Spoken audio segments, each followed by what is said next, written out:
हमारे तमाम जनप्रतिनिधि, बुद्धिजीवी और हमारे विद्यार्थी जो भी यहाँ मौजूद हैं,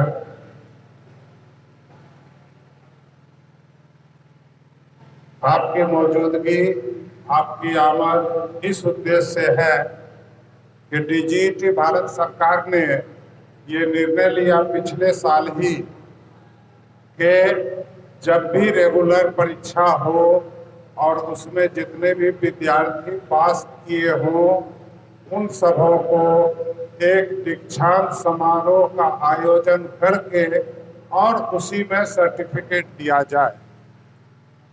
ये जो है फैसला डीजीटी का है, ये कोई हम अपने मन से नहीं कर रहे। इसका फायदा, इसका लाभ आपको भी, आपको लाभ और फायदा क्या है आप लोग जानते होंगे, या जो पूर्व के विद्यार्थी होंगे वो भी बताए होंगे आपको कि जब भी आप सर्टिफिकेट लेने के लिए आते हैं तो आपको सर्टिफिकेट का कुछ पैसा भी देना पड़ता है।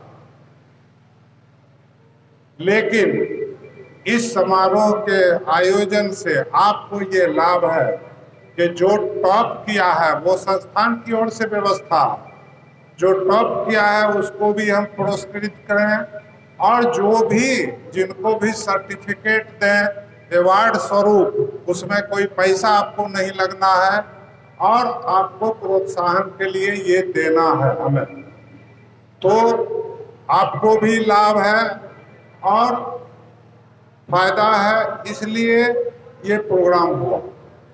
तो ये दीक्षांत समारोह भले और संस्थान करे नहीं करे, लेकिन मैं भी इसको करके बहुत हर्षित हूँ कि नहीं, इसी बहाने हमारे विद्यार्थी आवे हमारे संस्थान में और खुशी खुशी जो मेहनत किए हैं, 2 साल पढ़े हैं, लिखे हैं।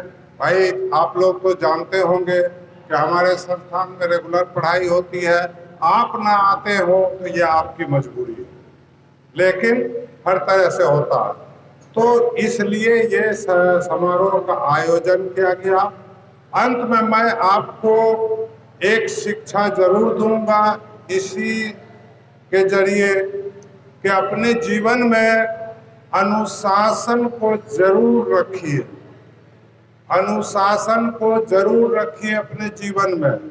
अगर आप अनुशासित रहेंगे तो आपका जीवन सफल होगा और अच्छे जिंदगी की ओर जाएंगे। लेकिन अनुशासन अगर नहीं रहेगा तो आप कामयाब होंगे नहीं होंगे इसकी कोई गारंटी नहीं। ये शब्द कहने का मेरा अर्थ ये है कि आज आपको सर्टिफिकेट मिल रहा हो, अब आप सर्टिफिकेट होल्डर हो गए, कहीं भी जाएंगे, इंटरव्यू में जाएंगे, कहीं भी जाएंगे, तो आपका ये अनुशासन होना वो आपको बहुत लाभकारी होगा। अनुशासन से अर्थ है अगले का मान सम्मान देना और अपनी बात ढंग से रखना, ये सारी चीजें हैं। तो इसलिए मेरा विशेष रूप से आप लोगों से ये अनुरोध है कि आप अपने जीवन में सर्वप्रथम अनुशासन को जगह दीजिए, अपने से बड़ों की इज्जत कीजिए, सब, तो आपका जीवन सफल होगा। मैं 2 शब्दों में कहना चाहता हूं अपनी जीवन की बात। मैंने अपने जीवन में, आप लोग इसमें से बहुत सारे होंगे जो सुने होंगे, पढ़े होंगे, गुरु गोविंद दोनों खड़े काके लागू पांव, सुने होंगे आप लोग। गुरु गोविंद दोनों खड़े काके लागू पांव, बलिहारी उस गुरु के जो गोविंद दियो बताए। इसका मतलब ये हुआ कि अगर गुरु नहीं होते तो ईश्वर खुदा इसको कौन पहचानवाता। तो ईश्वर और खुदा को तो गुरु ने ही पहचानवाया कि ये ईश्वर है, ये खुदा। इसलिए गुरु का मान सम्मान, और गुरु किसको कहते हैं ये भी याद रखिएगा कि गुरु जो 2 शब्द पढ़ा दिया या किताब पढ़ा दिया, क्लास में पढ़ा दिया, उसी को केवल गुरु नहीं कहते हैं। जो अच्छी ज्ञान दिया हो उसको गुरु कहते हैं।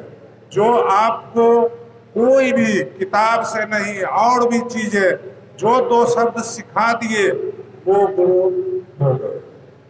हमें याद आता है अपने पिताजी की एक बात। वो हमेशा हमें कहते थे कि कोई अगर एक ज्ञान देता है और तुम्हारा 4 आना पैसा खर्च होता है तो तुम पैसा खर्च करके ज्ञान ले लो। ये वो हमें शिक्षा देते थे, हमें कहते थे कि कहीं भी जाओ अगर कोई ज्ञान देता है और तुम्हारा पैसा भी उसमें खर्च हो तो तुम 2 पैसा दे के ज्ञान सीख लो। लेकिन साथ में वो ये भी कहते थे कि जिससे ज्ञान तुम लोगे उसके सामने ही तुम गुरु बन जाओगे तो तुम्हारा ज्ञान नहीं होगा। इसका अर्थ ये हुआ कि अगला कोई भी बात कह रहा हो, हम उसे जानते हो नहीं भी जानते हो, फिर भी अगले की बात हम पूरी सुने और समझें। हो सकता है कि वो बात हम जानते हो फिर भी उसमें कोई नई बात आ जाए। तो हर ज्ञान देने वाले को गुरु कहते हैं। इसलिए आप अपने जीवन में इस चीज को ढाल लीजिए आज के बाद कि अनुशासित रहिए और हर तरह से लोगों की इज्जत कीजिए। यही जो है हमारा अंतिम संदेश आप लोगों को है। ये प्रोग्राम अब थोड़ी देर के लिए विराम में आएगा। आप लोग नाश्ता वास्ता कर लीजिए, उसके बाद सर्टिफिकेट और इनाम इन सब चीज़ों का वितरण हमारे जनप्रतिनिधि बुद्धिजीवी जो लोग हैं उनके माध्यम से आपको प्रदान किया जाएगा। धन्यवाद।